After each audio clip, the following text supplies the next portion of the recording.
Denver is dropping some micro-community sites for the homeless because of anger from neighbors. The thing that's been our limiting factor is getting units online and open. King Soopers says critics of its merger with Safeway are silencing their supporters. Funny, because our camera was there and we didn't see a single supporter of the merger. He's an at-large school board candidate. At-large as in he's wanted by police on an active warrant. And Colorado's fall colors return. Orange, yellow, and blacked out Avs and Nuggets games. I have an idea that I bet no one's thought of. It's weird, but then again, so is next. The city of Denver is backtracking on 2 community microsites for people living on the streets because they got a lot of pushback from neighbors. They're privately owned sites, one at I-25 in Yale, the other one in the Golden Triangle near downtown. They're now off the list. The Johnston administration insisted to our Kelly Rinke that they are still on track to get 1,000 people into shelter by the end of the year. Progress is loud on the corner of Velati and 14th Avenue. There's going to be 44 manufactured sleeping units here. Denver is converting this parking lot into a micro-community. These will be available by the end of the year here at this site, and so we'll be able to serve up to 60 people at this location before December 31st. Cole Chandler is Mayor Mike Johnston's point person on homelessness initiatives. The team set an unprecedented goal of housing an unprecedented number. So yes, we plan to house 1,000 people by the end of this year. He's not concerned about reaching that goal in 2 months. The city has now moved about 200 people off the streets, so 800 more to go. The thing that's been our limiting factor is getting units online and open, and so we have now opened one 195-unit hotel. That's about full. Mayor Johnston has said he wants to put a micro-community in every district. Today we learned his office took 2 proposed sites off their list, Yale Avenue and Bannock Street. Council members for each district said the decision came after community feedback. At the Bannock site, Councilmember Chris Hines said there was also problems with a sinkhole. But these 2 sites are not part of the 3 tiny home locations Chandler says will be open by January. So we know we have something that people want. Now we have a race to the end of the year to get these units online and open. Pallet shelters arrived at a micro-community site this week. Crews in Northeast Denver are prepping a site at the former Stay Inn Hotel. It's about being able to close encampments through housing, but it's really about being able to serve people well and bring them into our community in a dignified way. As temperatures drop, the city is confident their progress is on track. The city had proposed 2 micro-community sites in the Golden Triangle neighborhood. Now, with the Bannock site gone, that neighborhood only has 1 site. The letter from the city said residents in District 10 have shared interest in finding another site for those tiny homes. It feels like there's a couple of things going on here. One, we've now set a precedent that community pressure can derail these sites. Definitely played a role. Right, so other communities might ramp up the pressure to get rid of sites. Also, TikTok, like January 1st, is going to be here really soon. They set this huge audacious goal of getting 1,000 people into shelter. Yeah, but now they're thinking, you know, we have these 3 micro-community sites. They're still on track, not the 2 that were taken off of the list. And then they also are proposing some of those hotel units. They want to ramp those up too. So they said even with these 2 off the list, they still think they're going to reach their goal. All right, Kelly Rinke, thank you. Republican Congressman Ken Buck, as Coach Prime likes to say, ain't hard to find. Just look wherever the TV cameras are pointed. Middle of the fight over who the Speaker of the House should be, yesterday when Buck announced he wouldn't run for re-election, and then today, courtroom in Colorado, defending former President Trump from an attempt to keep him off the ballot. Politics guy Marshall Zellinger explains Buck's latest position, one of many, on attempts to overthrow the 2020 election. Good afternoon, Representative Buck. Republican Congressman Ken Buck testified today to help former President Trump remain on the ballot in Colorado, helping an election denier 1 day after announcing he's leaving Congress in part because of election denialism. The lawsuit claims Trump engaged in an insurrection and is not eligible for office under the 14th Amendment. Buck was called by Trump's team to discredit the January 6th committee report being used to try to prove Trump's involvement in an insurrection. It was like going into a courtroom as a prosecutor, not having a defense counsel or defendant. I think in order to be able to judge someone's culpability, you've got to be able to hear both sides of the story. And in this case, there was not another side. Buck revealed that he asked then House Minority Leader Kevin McCarthy to be on the January 6th committee, but was told no. I asked Kevin if I could get his permission to seek to serve on that committee, because I thought it was important that witnesses were cross-examined and documents were challenged. And Kevin told me that he did not want me serving on that committee, and he didn't want anybody else serving on the committee, any other Republican serving on that committee. Under cross-examination, Buck was asked if he believed Trump supporters sometimes acted with violence based on the former president's statements. If President Trump says, it's your duty to vote, you need to go vote, I think that his supporters would listen to that and follow those instructions. I think if President Trump says, I want you to go kill somebody, I don't think that political supporters, being political supporters and not otherwise engaged, would go kill somebody. So I think it depends on what the order is, and I think it depends on the legality of the order, and I think it depends on the context of the order. Just when Buck was being asked to reconcile his video statement yesterday for why he was leaving Congress with his thoughts on January 6th, the Trump team objected because it went beyond why they called Buck to the stand, and the judge agreed, meaning we never got to hear an answer. So we were like this close to finding out under oath what Ken Buck actually thinks of what went down with the 2020 election. Because again, he's been on every side of this issue and invented like new positions that we didn't know existed between the other positions. And we were that close to like raise your right hand and swear what you think is the truth. Yeah, and because of the way the legal process works, he was only called for certain topics, and on direct examination, he was only asked about January 6th and his role inside the Capitol, what he went through personally on January 6th, and the January 6th Commission report, what he thought of it. And that's all the opposition could ask about. So on cross-examination, you could only ask about that, and they tried to connect his statement yesterday to some of that. Judge didn't think it worked. This probably is not a legal term, but that's a bummer, right? That would have been a missed opportunity. It's a good legal term. Marshall, thank you. So the first Republican to get into the race for Ken Buck's seat since he decided to leave, she says she's focused on communists and terrorists. Talk radio host Deb Flora is best known for fighting what she calls the Marxist infiltration of our public schools. Flora founded the group Parents United America. She sits on the board of the conservative group Colorado Parent Advocacy Network, CPAN. Both those groups are self-described parental rights organizations that claim that schools are indoctrinating children through sex ed or lessons in critical race theory. Flora has called for parents in Colorado to pull all elementary and middle school-age children out of the public school system. And she recently made a documentary linking teachers to communists. My focus is on basically communists and terrorists, because that's what we need to fight back against and pull together for freedom. That was her campaign announcement today on the radio. Flora ran for the Republican nomination for U.S. Senate last year. She did not make the ballot. Colorado's 4th congressional district, Ken Buck's current seat, is the safest Republican seat in Colorado. So this is going to be a jam-packed Republican primary, and that person almost certainly will win the general election.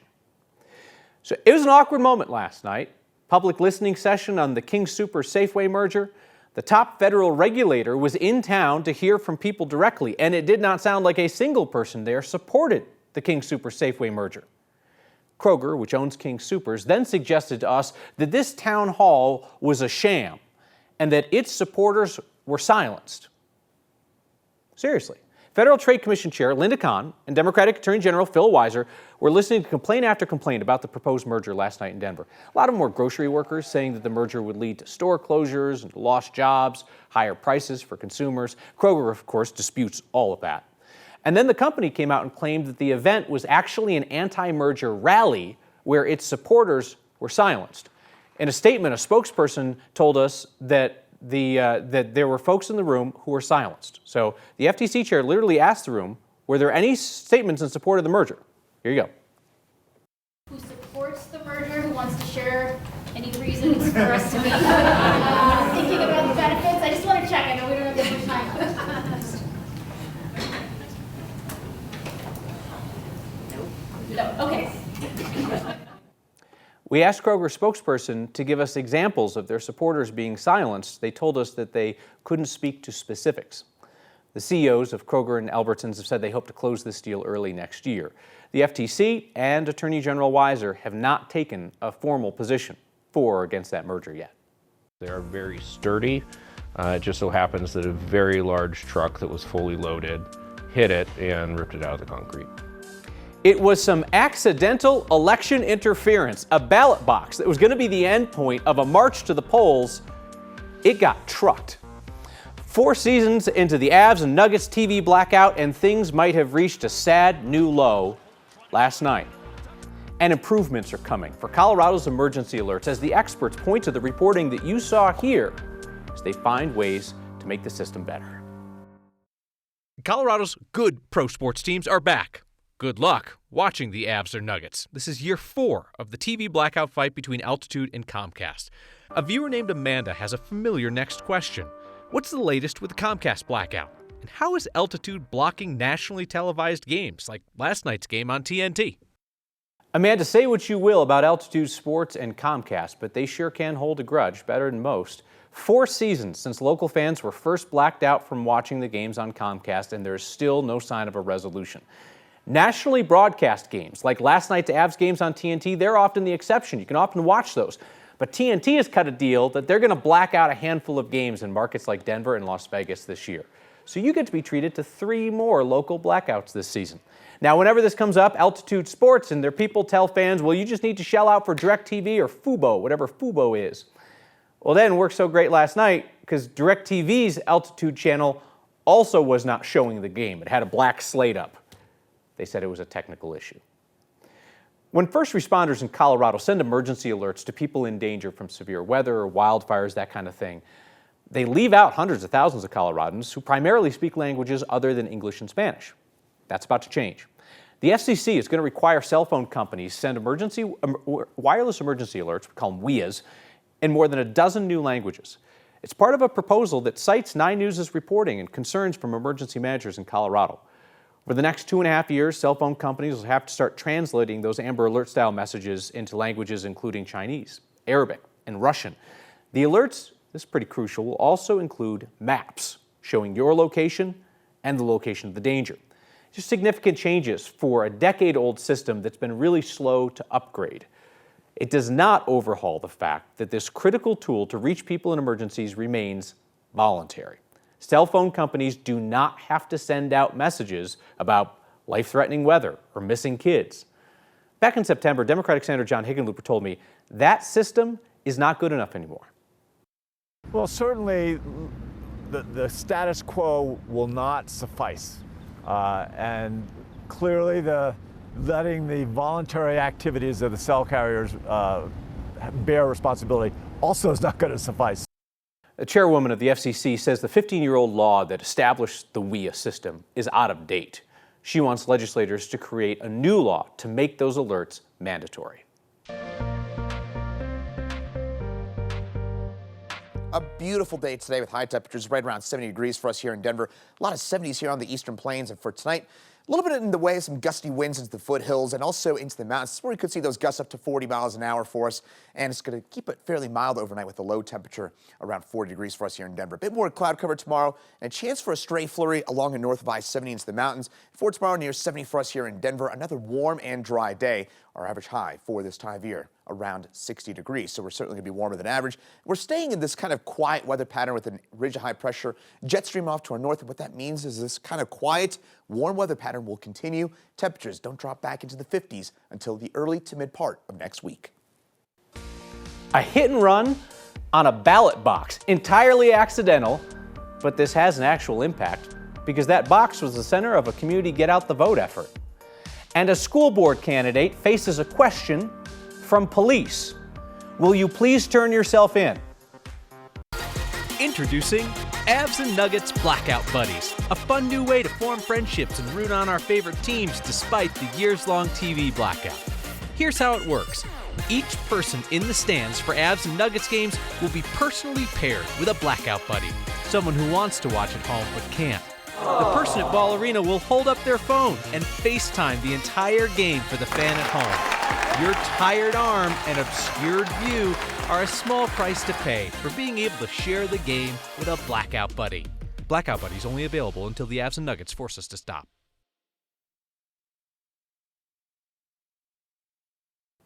Devon Williams will be elected to the Inglewood School Board. He's running unopposed. Running is something of his specialty because he's also wanted on an active arrest warrant. Inglewood police told us they've been trying to take him into custody and will arrest him if they find him. The warrant is for aggravated car theft. We reached out to Williams. No surprise, he's kind of a tough guy to track down. We did not hear back from him. He posted on social media that everyone has a past and that his team is discussing next steps. Next steps that Inglewood police say should include surrendering immediately to authorities. Adams County elections workers are going to go out to collect ballots by hand in a spot where a ballot box was leveled in a hit and run. If nothing else, it does give us proof that the legally required video surveillance on every ballot box, it works. Take a look. We added the music. Adams County election workers say they were out doing routine reviews of security cameras when they noticed the ballot box at Colfax and Kingston and Aurora had gotten trucked. There it is. First, a dump truck knocks the ballot box over, which is not easy to do because it's anchored in concrete. We're going to watch the guys try to put it back up. You can't do that. That's too difficult. So what do we got here? We got another option. Joe, bring the skid loader. There you go. Look at that skid loader. Got it right back up. Probably not the most secure situation. Adams County election officials went out and they got the box. There it is, sitting all sad. They said there were about a dozen ballots inside. They're fine. They're all going to count. It's too late to cement the box back into its foundation. They had to take it out. Here's the thing. The box was kind of like in this really busy area. It's also right across from a church, which is pastored by an Aurora City Council candidate. The ballot box was going to be the end point of one of those marches to the polls this weekend, a bunch of people going to drop their ballots all together. Democratic Adams County Clerk Josh Ziegelbaum says election workers instead will be there on site collecting ballots in person.